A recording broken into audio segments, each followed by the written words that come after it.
njerëzve të mira, lutë Allahu njerëzit të udhëzoje. Shikoj Ibrahimi alayhi salatu wassalam. Ibrahim alayhi salam, njerëzit e mëlloj lutën për të tjerët. Tha pejgamberi alayhi salatu wassalam, unë jam përgjigje e lutjes babës tem Ibrahimit. Njëri madh ka bëu dua. Çka ka thënë? Rabbana wab'ath fihim rasula. O Allah, ka thënë, çoja unë pejgamber dhe mas mua. Çoja unë pejgamber i cili udhëzon. Çoja unë pejgamber i cili drejton. Ka pas frikë për bitë vet pas dhe Allahu xhela ka vulos pejgamberinë e njerëzimit me Muhammed alayhi salatu wassalam. Dërgoj që këshire Muhammed alayhi salam edhe më i madh se sa Ibrahimi alayhi salatu wassalam, i cili tha pejgamberi alayhi salatu wassalam, çdo pejgamber ka pas një dua të përgjithshme. Çdo pejgamberi Zoti ka thënë, një dua e ki të sost, kur dush përdore. Çoj durtun e ta kri. Thot pejgamberi alayhi salatu wassalam, edhe unë e kam një. Si çdo pejgamber. Mirë, po nuk e përdori në dunja. Se përdori. Thanë, ku e përdori ja Rasulullah? Tha, ka me përdor ditën e kiametit për umetin tem. Ka me përdor tha ditën e kiametit për umetin tem. Ka mi thënë Allahu subhanahu wa ta'ala, o Allah, shtinnim umetin tem xhenet. Allah na bof nasib ya rabbel alamin.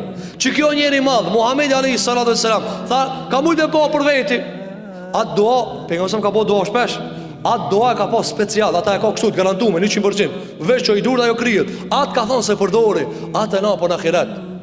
Andaj ditën e kiametit, i vetmi njeri që pe këtë pejgamberve nuk e këshir veten është Muhamedi alayhi salatu wassalam.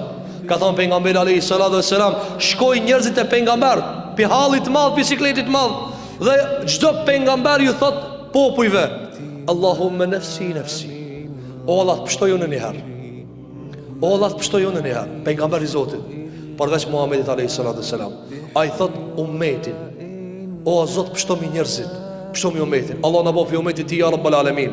Allah na mëson me një rrugën e ti ya rabbal alamin. Ata të ndëruam xhamat. Kjo është zemra e njerit të mirë. Kjo është zemra e njerit të madh. Kjo është zemra e çiltër e pastër, e cila në gjuhën e vet s'ka mallkim, në gjuhën e vet s'ka lëndim, në gjuhën e vet s'ka plagosje, në gjuhën e ti ka Zoti udhëzoje. Zoti ti jape. Allah i dha shëndet. Allah i ta fale. Edhe kur ai keq, Allah ja fal. Pejgamberi alayhi salatu wasallam e xhakosën në Taif, e xhakosën.